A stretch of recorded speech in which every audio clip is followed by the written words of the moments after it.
toujours des choses. C'est vrai que ce n'était pas un match très emballant à partir du moment où Strasbourg refuse de jouer.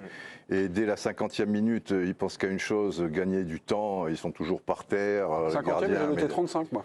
Mais enfin, bon, ouais, mais je suis bon prince, qu'est-ce que tu veux.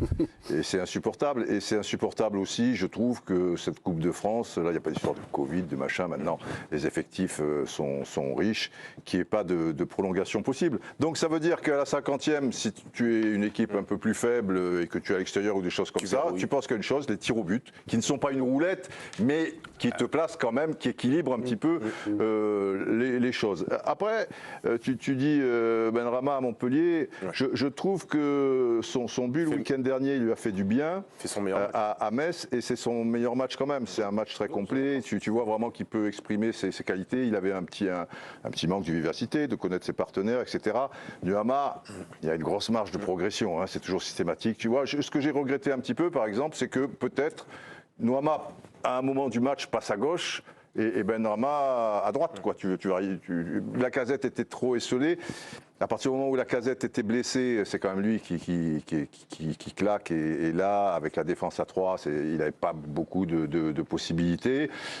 Pierre Sage a essayé à un moment, en faisant entrer Cherki et Fofana, il met Benrahma en soutien et les deux à plat. Enfin, il y a eu des choses. Et c'est quand même préférable pour le football, j'ai rien contre Strasbourg, hein, bien sûr, que Lyon se qualifie, parce que, voilà, après, c'est un petit peu décevant. Il a veillé tard, comme les autres chroniqueurs qui n'ont pas encore parlé, c'est Benjamin et Joanne Micou, c'est notre envoyé spécial du côté du Parc OL, c'est Timothée Mémon, que vous retenez de la qualification. L'ambiance aussi, peut-être. Bah, je ne sais pas ce qu'il va nous raconter, Timothée, qualification peut-être un peu ric-rac au tir au but.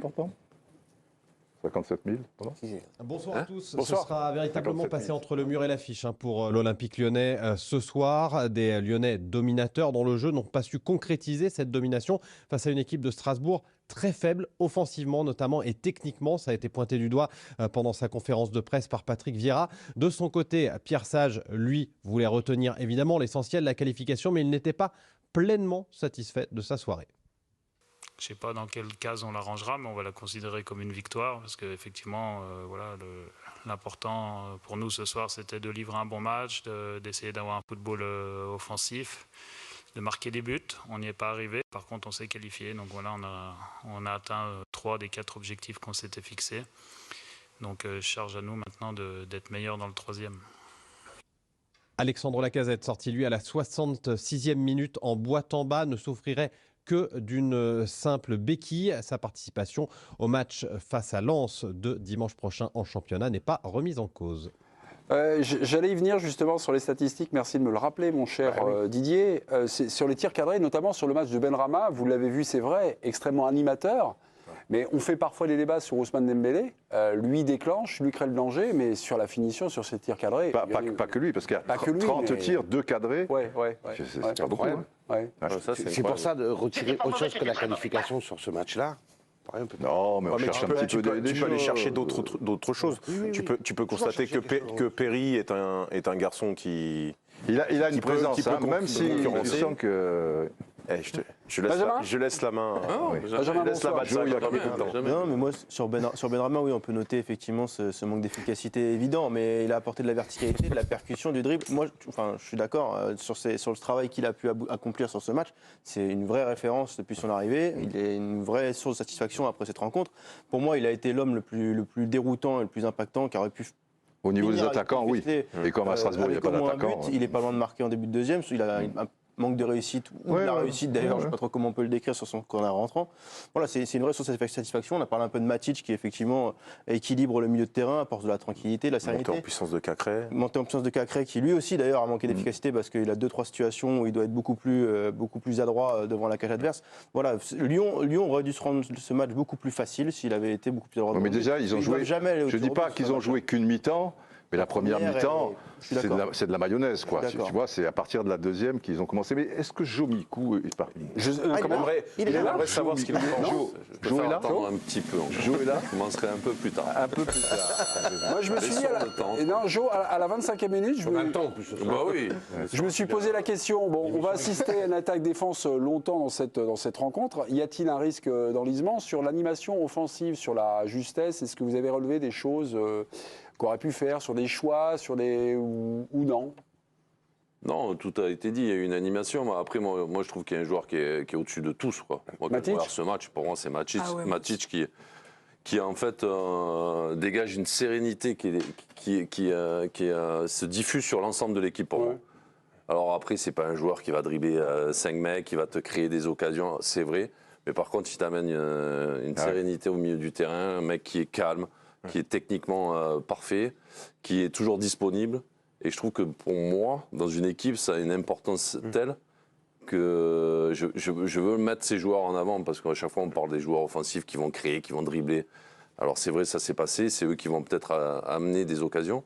Mais je trouve que lui, il t'amène un équilibre qui est extraordinaire dans cette équipe, en fait. En plus, il est élégant, ce qui ne gâche rien. Comment ? Il est élégant, en plus, ce qui ne gâche rien. C'est la classe, c'est beau. Et moi, je trouve que si les résultats sont positifs depuis pas mal de... Donc, je commence à peine, on me coupe. Non, vas-y, continue. Je trouve que voilà, si l'Olympique Lyonnais va beaucoup mieux, il en fait partie vraiment. Surtout dans une équipe qui doute. Vous l'avez trouvé, pardon, là vous avez trouvé que cette équipe doutait? Non, pas maintenant. Non, pas maintenant. Mais un peu moins maintenant. Mais il est arrivé, on ne va pas se focaliser que sur ce match-là. Mais quand tu as ces joueurs-là qui arrivent à t'apporter de l'assurance, de la tranquillité et à te rassurer dans leur jeu, dans leur jeu de passe. Sans doute dans les vestiaires et au quotidien aussi, j'imagine. Puis son expérience aussi. Parce que pas quelqu'un d'affolé. Hein, oui, son expérience. Ouais. Je veux dire, c'est autant important que les schémas de jeu, les circuits préférentiels, etc. Parce que Lyon, ils avaient surtout besoin de ça. Mais quand tu as un joueur comme ça dans une équipe, tu vois, des fois tu es un peu en stress, tu sais qu'il y a le public, il y a un peu l'émotion, tu vois que tu n'arrives pas. Et quand tu as un joueur comme ça, tu as l'impression que en fait, tout va, en fait, tout roule. Que ce soit lui, que ce soit des joueurs. Tu vois, à l'époque, il y avait des Pirlo, les mecs, tu leur donnais le ballon, c'était. Voilà, t'étais tranquille, quoi. C'est l'art d'orienter le mouvement. Et ça dégage après, ça dégage. Et je trouve sur les passes, c'est l'art d'orienter le mouvement. Sur les passes, c'est sur la justesse de la passe. C'est ça. D'aller voir, d'aller il va toujours proposer, en fait. Il est toujours là, il y a un mec, le ballon qui va là-bas, il va toujours se mettre entre deux joueurs pour essayer de. Mais j'ai pas que le gars qui a le ballon peut lui filer la balle. Les gars, j'ai pas compris le jeu. Enfin, le jeu de Strasbourg, il n'y avait pas de jeu, mais qu'il fasse pas une individuelle sur ce gars-là. Non, parce qu'à un moment, on se dit, le jeu tourne. C'est difficile parce qu'il a toujours, techniquement, et dans l'anticipation et dans la vision, un petit temps d'avance par rapport à des Strasbourgeois qui sont un petit peu jeunes, un peu. Faire une individuelle sur un joueur aussi bas, entre guillemets, c'est extrêmement rare. Tu vois, par exemple, si tu dis ça sur City, tu mettrais un mec sur Rodri à chaque fois. Mais là, tu peux pas. C'est assez rare parce que c'est très dur d'avoir un mec. D'autant plus si tu veux jouer les transitions rapides. En jouant bas. Mais il te faudrait un défensif qui soit plus haut. Il est tellement malin. Et c'est un garçon qui l'avait fait une fois contre très peu d'ego. Il y a Roland Courbis qui avait demandé à Michel Pavon de jouer plus haut pour chercher Le Guen. Ah ouais. Ouais, mais là, je te parle des années. Ouais, non, mais Non, mais Le Guen était un peu ce rôle-là à l'époque au PSG. Et sur ce match, la première rampe de lancement, d'être beaucoup plus haut que dans son rôle et qui est un joueur plutôt à l'époque dans notre système défensif, milieu défensif. Il lui demandait d'aller chercher, dès qu'on cherchait Le Guen, d'aller le chercher et le harceler. Et ça avait marché ? Ouais, ça avait marché parce qu'on avait gagné, mais on avait fait un match plutôt sympathique. Pour Pirlo, ça pouvait être quelque chose d'intéressant quand même. Aussi, ouais. Sauf que lui, il est tellement malin qu'il vient s'intercaler entre les deux centraux pour attirer le mec et du coup libérer le milieu de terrain, ou alors il se décale complètement sur un côté pour ouvrir le boulevard au milieu. Et comme il n'a pas un ego surdimensionné à toucher le ballon 156 fois pour pouvoir... du coup, ça ouvre toutes les possibilités. Il n'y a qu'un truc, c'est qu'il frappe jamais. Mais bon, pas Pirlo, il frappait en plus. Demain, Rouen, national face à Valenciennes. Attention, Rouen qui avait éliminé au tour précédent Monaco. Jeudi, le Puy, c'est le petit Pousset, c'est National 2 contre Rennes, actuellement la meilleure équipe de Ligue 1 en 2024. Et puis le mercredi 13 mars, le PSG reçoit Nice. Nice qui va mal, 15e en 2024. J'ai fait les comptes là, depuis la petite trêve, depuis la petite pause. Sur la situation de l'Olympique Lyonnais, pour l'instant, donc vraisemblablement ils ne vont pas descendre. En tout cas, ça semble s'arranger en championnat. Sur la Coupe d'Europe, tant que Paris est là, Coupe de France. Hein? Coupe de France. Oui, mais la Coupe d'Europe via la Coupe de France. La Coupe de France, si tu as le match, maintenant c'est sur un match. Si le match en question c'est Lyon-PSG, ou même sur une finale, suivant après ce que le PSG a fait en Ligue des Champions, comment ça se passe, tu sais, des fois en fin de saison, il lâche un peu. Enfin, et ça sera mieux pour Lyon parce que c'était difficile, là. Ils ont forcément des ouvertures, des espaces ou des choses comme ça. Il faut voir. Hein. Okay. Faut voir. Ah ouais, ça se joue.